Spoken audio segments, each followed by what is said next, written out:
ना रखो नहीं वीडियो बनाओ अच्छा मने होए बकरी ना रखी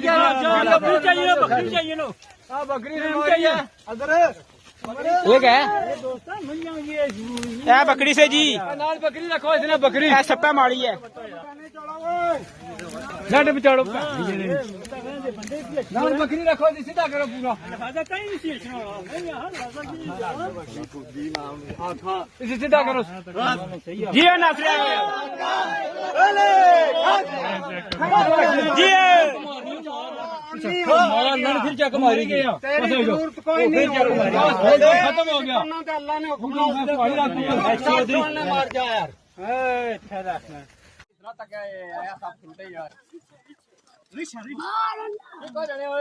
चंगा कला मार के आंदे सपा की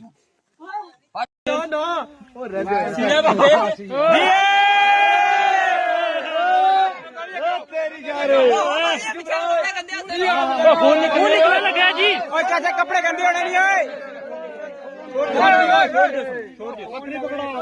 छोड़ दी कपड़े गंदे होने खल पैन ठीक है छोड़ो दफा करो जी मां बस ठीक हो गया